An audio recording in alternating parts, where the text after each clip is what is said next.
Mbak, kalau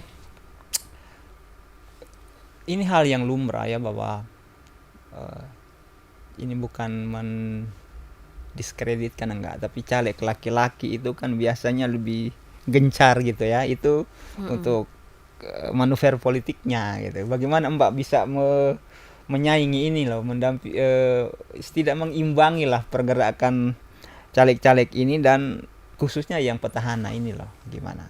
Cara mengimbanginya kerjakan aja hal yang sama dengan mereka kan. Kalau mereka bilang sampai pulang dini hari, saya juga pulang dini hari. Bisa. Bisa. Bedanya dia merokok, saya tak merokok, itu aja. Oke. Iya iya Iya iya. kan? Itu Iya aja. iya. Saya kan karena di aktivis ya, Iya saya udah iya. biasa. Iya. Apa kita ngobrol sampai begadang. Kalau memang itu diperlukan, Iya. saya kerjakan.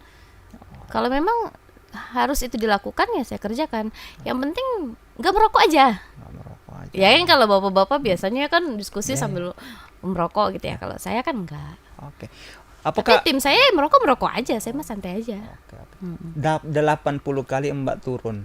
Mbak katakan tadi itu sejak kapan Mbak? 2023 atau sejak 2022? Sejak Februari 2023.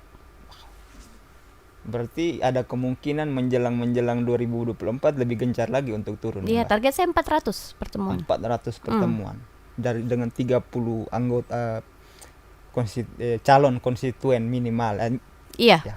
Hmm. Oke oke oke.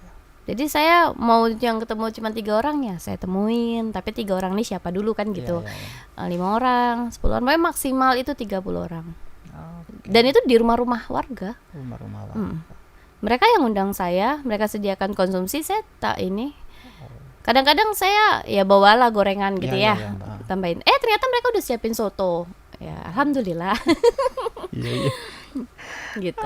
Jadi Oke oke oke. jadi kayak warga minta saya ke rumahnya, saya ke rumahnya. Nanti dia ngumpulin keluarganya Iya. sendiri aja sudah, keluarganya sendiri atau tetangga kanan Iya. kiri gitu ya. Mm-mm. Kayak anggap kita lagi ngobrol-ngobrol biasa, main ke rumah.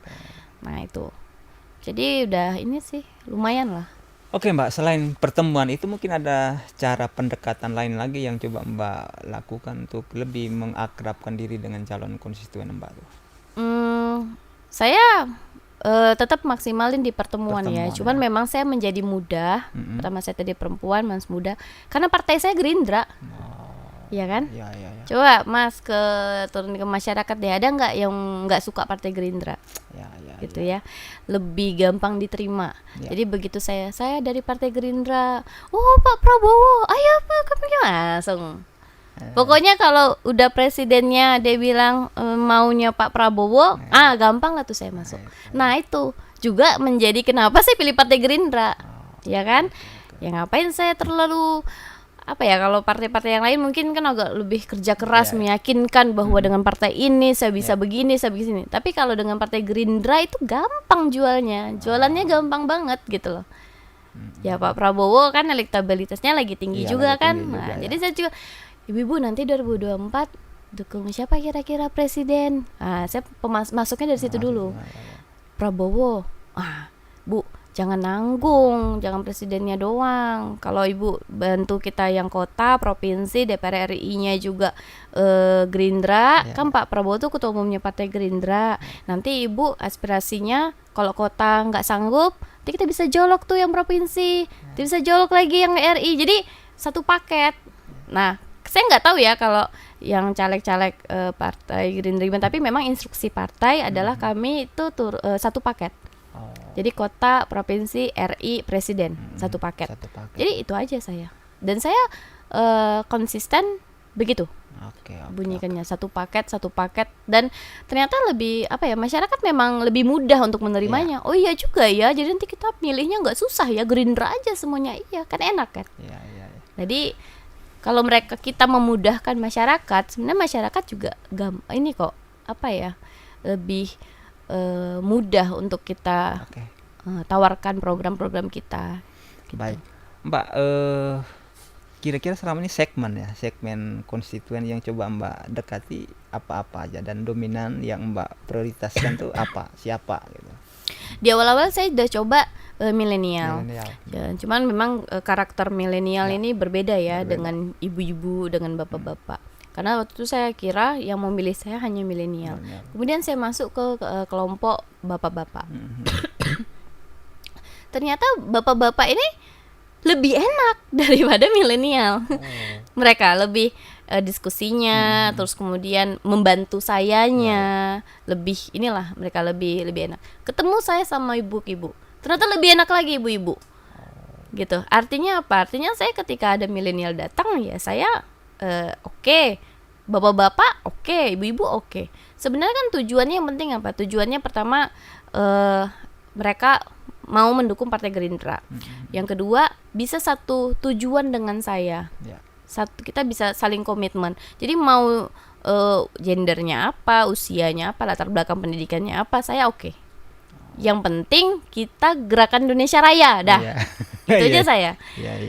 Jadi saya nggak mau muslim, non muslim, mau suku apa, saya nggak ini. Pokoknya kita gerakan Indonesia Raya. Bapak Ibu mau berjuang bersama Pak Prabowo, ayo gabung dengan saya. Dan ya tadi saya kan orang baru, suasana baru, jadi mereka pengen ini. Mungkin juga karena saya ada skill komunikasi gitu-gitu ya. Jadi tertarik. Oke, milenial responsnya bagus Mbak ya. Kira-kira kepada Mbak sendiri apa sebetulnya seperti harapan mereka kepada politisi ke caleg-caleg yang mewakili suara mereka di Kota Batam itu loh. Sebenarnya kalau milenial generasi Z ya, yang muda-muda itu, mereka hanya pengen didengerin aja sih. Didengerin, pengen dapat informasi versi saya apa, karena kan mereka kan biasanya taunya cuma dari sosmed ya, hanya terbatas itu. Nah, saya suka ajakin diskusi, kemudian saya menawarkan program ke mereka. Jadi kalau generasi muda itu kan butuh peningkatan value diri, skill. Nah, kebetulan memang sehari-hari pun saya aktivitasnya kan itu ya, pengembangan SDM, kapasitas diri gitu-gitu ya. Jadi saya kasih materi-materi itu aja ke mereka. Nanti kalau misalnya teman-teman ada yang pengen bisnis kecil-kecilan, nanti saya kasihkan kayak konsep proposal bisnis. Nanti teman-teman harus mikir harus gimana membuatnya. Saya bikin pelatihan kecil-kecil kayak gitu aja, yang sederhana gitu ya. Kemudian saya anak saya dulu ini kan banyak yang putus sekolah. Kemudian saya motivasi mereka untuk kejar paket. Kemudian pelatihan-pelatihan desain misalnya, atau mereka lebih suka ke pengelasan, pelatihan pengelasan. Dan teman-teman saya kan banyak nih yang memang mereka penyedia pelatihan K3 lah, pengelasan lah apa ya. Itu saya juga kerjasama dengan teman-teman saya itu untuk pelatihannya diberikan kepada mereka gitu-gitu. Jadi itu yang bikin mereka semangat. Saya motivasi anak muda harus punya skill. Kalian nih udahlah putus sekolah misalnya ya, udahlah putus sekolah, ataupun kalau sekolah pun skillnya nanggung gitu ya. Jadi harus upgrade skill. Itu pendekatan saya ke anak muda. Oke, kalau ke orang dewasa khususnya mama, lalu ke bapak-bapak gimana tanggapan atau penilaian mereka terhadap politisi atau caleg yang pernah mereka pilih, dan juga apa harapan mereka terhadap caleg baru seperti Mbak? Kalau mereka tuh rata-rata cuma bilang, "Mbak, nanti kalau udah kepilih jangan lupain kita ya." Udah, gitu aja. Artinya apa? Pesannya jelas ya. Artinya ada yang pernah mereka pilih mungkin mereka merasa dilupakan. Jadi itu aja yang diulang. "Mbak, nanti kalau kepilih jangan lupain kita." Selalu itu. Nggak pernah yang aneh-aneh sih. Nggak ada. Karena mereka pun, saya yakin mereka pun sudah capek berekspektasi terlalu tinggi kayaknya ya. Takut kecewa, takut dikecewakan gitu kan. Jadi hanya itu aja. Pokoknya kalau udah jadi jangan lupain kita, Mbak. Nanti nomor kita langsung diblok, atau nanti nomornya langsung gak aktif lagi, gak bisa dihubungin. Nah gitu.